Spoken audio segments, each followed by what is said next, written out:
प्रकाशित विद्युत प्रभाव, प्रकाश विद्युत प्रभाव। तो प्रकाश विद्युत प्रभाव का मतलब यह है कि किसी निश्चित आवृत्ति का प्रकाश जब किसी धातु पर डाला जाता है, ठीक है, जैसे ये कोई प्लेट है, ठीक है, और इस पर हमने किसी निश्चित आवृत्ति का प्रकाश डाल रहे हैं, यहां लिखा हुआ है किसी निश्चित आवृत्ति का प्रकाश, ठीक है। जब किसी निश्चित आवृत्ति का प्रकाश डालेंगे तो क्या होगा, इलेक्ट्रॉन उत्सर्जित होंगे, और इलेक्ट्रॉन उत्सर्जित होने के कारण जो भी परिपथ होगा उसमें धारा प्रवाहित होने लग जाएगी। इसी को हम क्या बोलेंगे, प्रकाश विद्युत प्रभाव। तो सबसे इंपॉर्टेंट ये है कि निश्चित आवृत्ति जरूर लिखना। किसी धातु पर या पृष्ठ पर जब निश्चित आवृत्ति का प्रकाश डालेंगे या परिपथ होगा तो उसमें जब इलेक्ट्रॉन उत्सर्जित होंगे तो उसके कारण क्या होगा, धारा प्रवाहित होगी। तो इसको बोलेंगे हम प्रकाश विद्युत प्रभाव। अब इसके लिए और कौन कौन सी कंडीशन जरूरी है, तो पहला पॉइंट ये प्रकाश विद्युत प्रभाव है। दूसरा है कार्यफलन, ये सबसे इंपॉर्टेंट डेफिनेशन है, वेरी वेरी इंपॉर्टेंट कर लेना। कार्यफलन किसे कहते हैं, ये काफी बार क्वेश्चन पूछा हुआ है। तो कार्यफलन का मतलब क्या होता है कि कैसे ये कोई धातु की सतह है, ठीक है, धातु की सतह है और सतह पर इलेक्ट्रॉन है, मुक्त इलेक्ट्रॉन है। इन मुक्त इलेक्ट्रॉन को धातु की सतह से बाहर निकालना है, तो वह न्यूनतम ऊर्जा जो इलेक्ट्रॉन को सतह से बाहर निकालती है उसी को हम क्या बोलेंगे, कार्यफलन बोलेंगे।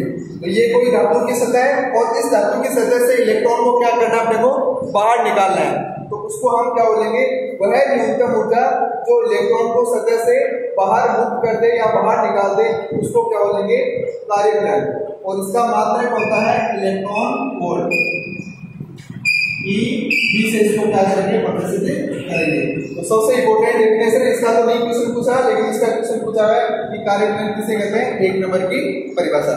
तो एक बार लिख लो ये दोनों पॉइंट, प्रकाश विद्युत प्रभाव और दूसरा है कार्यफलन।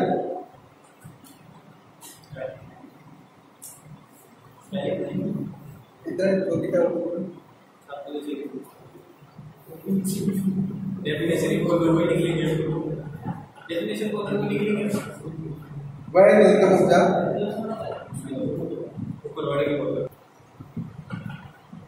अब इसमें इलेक्ट्रॉन का जो उत्सर्जन होता है वो कितने प्रकार से हो सकता है, 3 है। तो पहला है तापायनिक उत्सर्जन, दूसरा है क्षेत्र उत्सर्जन, और तीसरा है जिसको बोलते हैं द्वितीयक उत्सर्जन।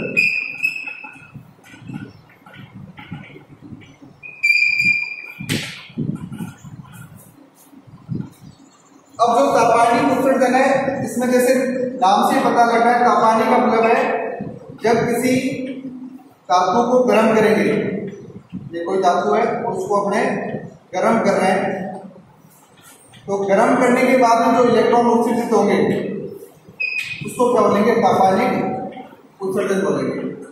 दूसरा क्षेत्र उत्सर्जन, क्षेत्र उत्सर्जन के लिए 10⁸ वोल्ट/मीटर। अब वोल्ट/मीटर किसका मात्रक होता है, तुम्हें पता होगा, विद्युत क्षेत्र का, ठीक है। तो 10⁸ वोल्ट/मीटर इतना विद्युत क्षेत्र होना चाहिए, नहीं तो इससे कम होना चाहिए, नहीं ज्यादा होना चाहिए, तब इलेक्ट्रॉन का उत्सर्जन होगा। और द्वितीयक उत्सर्जन एक प्रकार से प्रकाश विद्युत प्रभाव होता है, तो उसमें क्या होगा, किसी निश्चित आवृत्ति पर इलेक्ट्रॉन उत्सर्जित होते हैं, उसको हम क्या बोलेंगे, द्वितीयक उत्सर्जन बोलेंगे।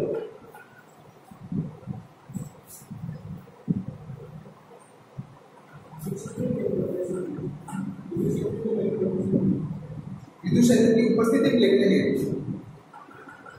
विद्युत क्षेत्र की उपस्थिति में, और इसमें चुंबकीय क्षेत्र लिखिए, यहाँ पर क्या विद्युत क्षेत्र की उपस्थिति, जैसे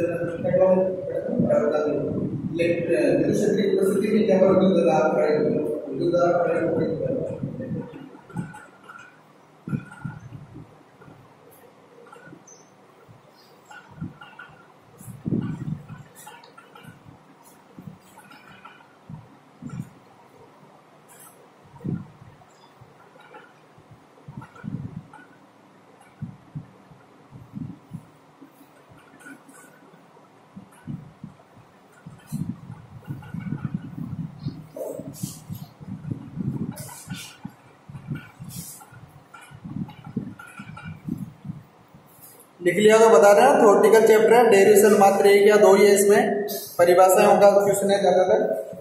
तो उत्सर्जन के 3 प्रकार लिखे हैं, तापायनिक, क्षेत्र और द्वितीयक उत्सर्जन।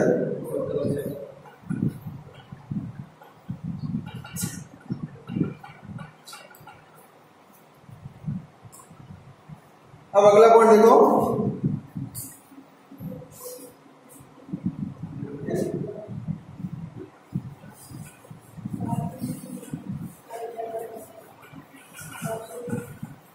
अगला एक परिपथ चित्र बनाना है जो है लेनार्ड का प्रयोग है।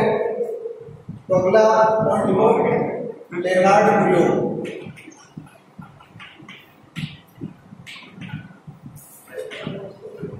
तो इसमें पहले एक परिपथ चित्र बनाना है, उसके बाद में इसको प्रयोग समझना है। ये कोई निर्वात नलिका है,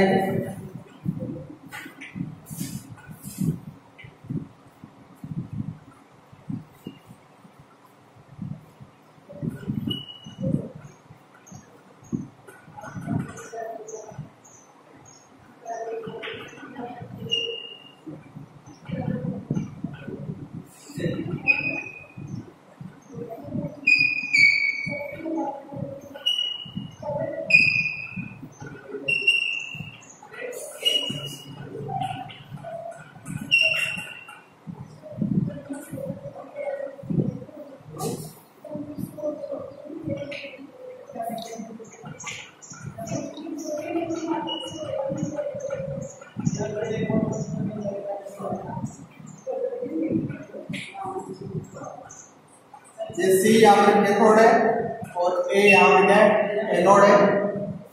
और ये यूवी अल्ट्रावायलेट रेज, पराबैंगनी प्रकाश किरण, और ये पूरी निर्वात नलिका है।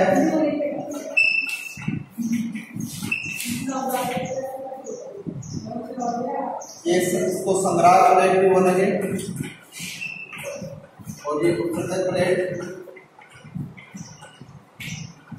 ये यहाँ पर दिक् परिवर्तक है,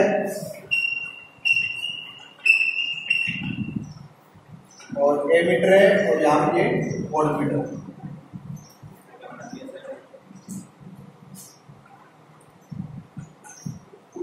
या तो प्रकाश संवेदी प्लेट लेंगे ना, या ये संग्राहक, ये कैथोड है, ये एनोड है। अल्ट्रावायलेट पराबैंगनी प्रकाश,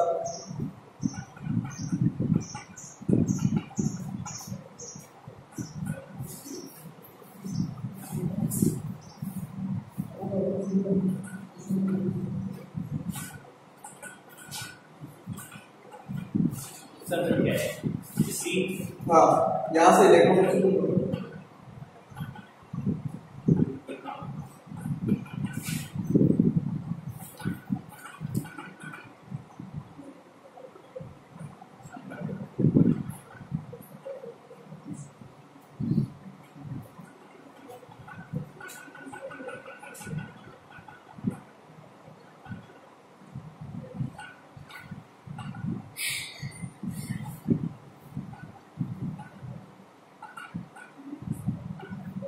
दिक् परिवर्तन।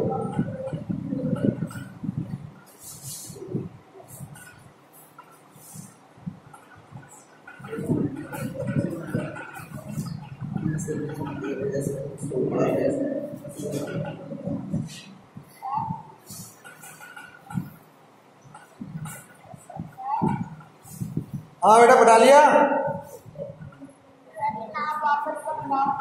नाम वापिस बताऊं, वापिस मैं बता रहा हूँ, समझा रहा हूँ, देख लो वापिस से। देखो ये पूरी एक कांच की निर्वात नलिका है, ठीक है। तो यहाँ पर ऊपर लिखा हुआ है निर्वात नलिका, और ये सी है, ये कैथोड है और ये एनोड है। इसके दूसरे नाम है, इसको उत्सर्जक प्लेट बोलेंगे, इसको संग्राहक प्लेट। और यहाँ पर जो लिखा हुआ है वो है दिक् परिवर्तक। दिक् परिवर्तक का मतलब है इन दोनों प्लेटों को परिवर्तित कर सकते हैं हमने। ये यहाँ पर लिखा हुआ दिक् परिवर्तक एक कुंजी होती है जो दोनों को प्लेटों को परिवर्तित कर सकती है। ए यहाँ पर एमीटर है, बी यहाँ पर वोल्ट मीटर है और ये इस तरह से बना रहेगा। इसको बोलते हैं विभव विभाजक। इसको बोलते हैं विभव विभाजक। विभाजक का मान चेंज कर सकते हैं। और ये बैटरी बताई गई है।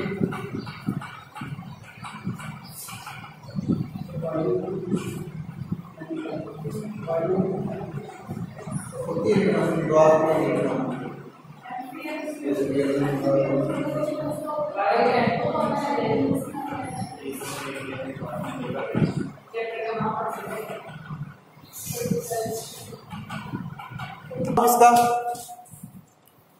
ये आ जाएगा ग्राफ। ये देखना विद्युत धारा, प्रकाश विद्युत धारा में लिखो तो कोई गलत नहीं है। और ये आ जाएगी तीव्रता। प्रकाश विद्युत धारा और तीव्रता के मध्य ग्राफ होगा, बिल्कुल क्या होगा, सीधा आएगा, क्योंकि दूसरे के समानुपाती है।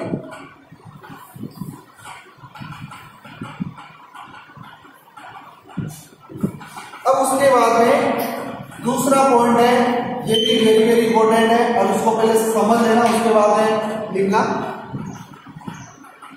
अब इसमें देखो क्या है, ये तो अपने पॉजिटिव की बात कर दी। अब दिक् परिवर्ती की सहायता से अब इस प्लेट को ऋण ध्रुव देंगे। ऋण ध्रुव देंगे तो इसको ये ऋणात्मक कर देंगे। अब क्या होगा, इलेक्ट्रॉन ऋणात्मक है और ये प्लेट ऋणात्मक है, तो क्या होगा, प्रतिकर्षण होगा। तो प्रतिकर्षण होगा, तो प्रतिकर्षण होने के कारण क्या होगा, धारा का मान पहले की तुलना में कम हो जाएगा। मैंने अभी पहले बात बताई कि यहां से जितने भी इलेक्ट्रॉन उत्सर्जित होंगे, जरूरी नहीं है कि सबकी गतिज ऊर्जा बराबर हो। जिनकी गतिज ऊर्जा ज्यादा होगी वो यहाँ तक पहुंच जाएंगे और जिनकी गतिज ऊर्जा कम होगी वो यहाँ पर इस प्लेट के यहाँ तक बीच तक ही रुक जाएंगे। तो ये सबसे इंपॉर्टेंट है। कई बार क्वेश्चन पूछते हैं कि क्या यहाँ पर सारे इलेक्ट्रॉन पहुंचेंगे, नहीं, जरूरी नहीं है ऐसा। जिसकी गतिज ऊर्जा ज्यादा होगी वो तो यहाँ तक पहुंच जाएंगे और जिसकी कम होगी वो यहाँ तक नहीं पहुंच पाएंगे। तो परिपथ में धारा का मान पहले की तुलना में क्या हो जाएगा, कम हो जाएगा। शून्य नहीं बोल रहा हूं मैं, पहले कम हो जाएगा। पहले की तुलना में क्या हो जाएगा, धारा का मान कम हो जाएगा, शून्य नहीं होगा। अब उसके बाद में इसके ऋणात्मक को और बढ़ाऊंगा मैं, और बढ़ाऊंगा तो अब ऐसी कंडीशन आ जाएगी तो ये प्रतिकर्षण करेगी। अब धारा का मान क्या हो जाएगा, शून्य हो जाएगा। और जिस विभव पर धारा का मान शून्य हो जाएगा उसको बोलते हैं निरोधी विभव। 10 साल के एग्जाम में कम से कम ये 8 बार क्वेश्चन पूछा हुआ है कि निरोधी विभव किसे कहते हैं। ठीक है, एक तो कार्यफलन की परिभाषा, एक निरोधी विभव की। तो अगला पॉइंट, सेकंड पॉइंट लिख रहा हूं, यही वापस लिख रहा हूं मैं। एनोड को ऋण विभव देने पर, ऋण विभव देने पर धारा का मान कम हो जाता है। एनोड को ऋण विभव देने पर धारा का मान क्या हो जाता है, कम हो जाता है। और देंगे तो फिर धारा का मान क्या हो जाएगा, शून्य हो जाएगा। तो अगली परिभाषा यहां पर मैं लिख रहा हूं ऊपर,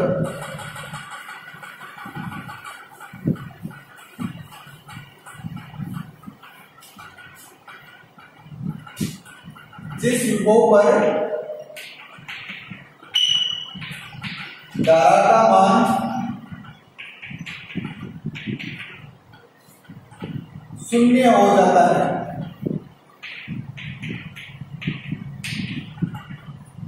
उसे निरोधी विभव या फिर इसका दूसरा नाम है अंतक विभव।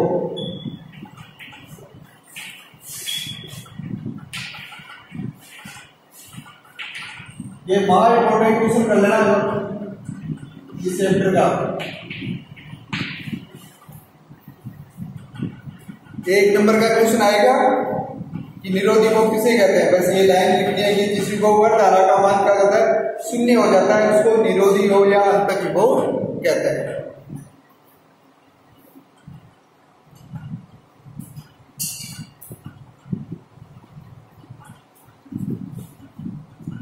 इसके बाद में जो निरोधी भोग का मान है वो अधिकतम गतिज ऊर्जा के बराबर होता है। वो कैसे होगा, इसका फॉर्मूला लिख लेना 1/2 mv² equal EV naught.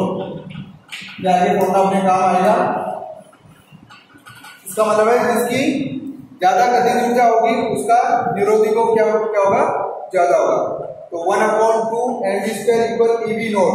V naught यहाँ पर निरोधी भोग है, कंफ्यूज मत होना। V यहाँ पे है, V नॉट यहाँ पे है, निरोधी भोग है।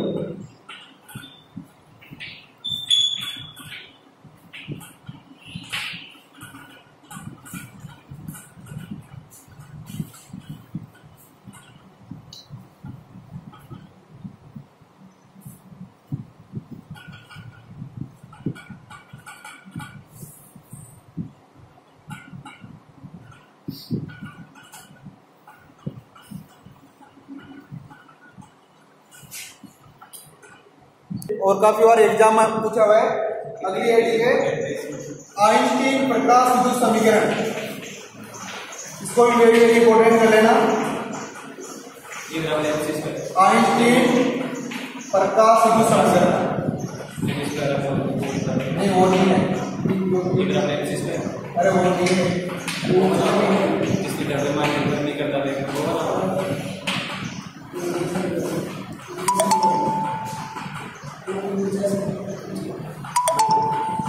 वो है, लेकिन वो तब पूछे जब आइंस्टीन सर्किट पूछे तब बताना है। अगर आइंस्टीन प्रकाश विद्युत समीकरण पूछे तब बात अलग होगी। अरे मैं बोल रहा सही, वो इक्वल mc² है जिसको प्रकाश हाँ वो केमिस्ट्री में है। हाँ अब इधर देखो आइंस्टीन प्रकाश विद्युत समीकरण है, ये अपने को प्रूव करनी है समीकरण।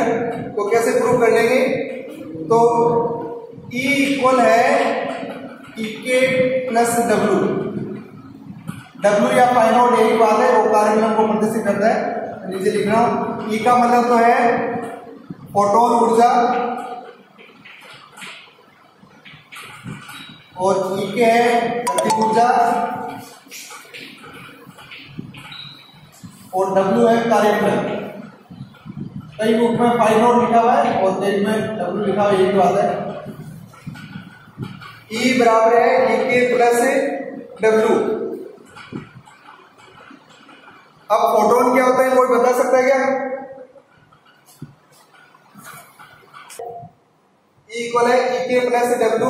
E फोटोन ऊर्जा है, EK गतिज ऊर्जा है और W यहाँ पे क्या है, कार्यफलन है। अब E बराबर क्या होता है, फॉर्मूला तुम्हारा पड़ा हुआ है। E इक्वल होता है h new. E equal h new और EK का EK और यहाँ पर ये W। ये इक्वेशन फर्स्ट है, ये इक्वेशन सेकंड।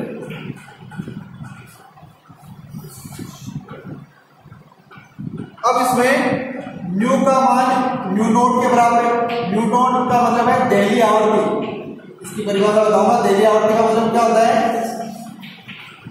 कि इलेक्ट्रॉन को उत्सर्जित करने के लिए जो न्यूनतम आवश्यक आवृत्ति होती है उसको क्या बोलते हैं, दिल्ली आवृत्ति। ठीक है, तो न्यू इक्वल है न्यू नोट है तथा EK इक्वल 0 है।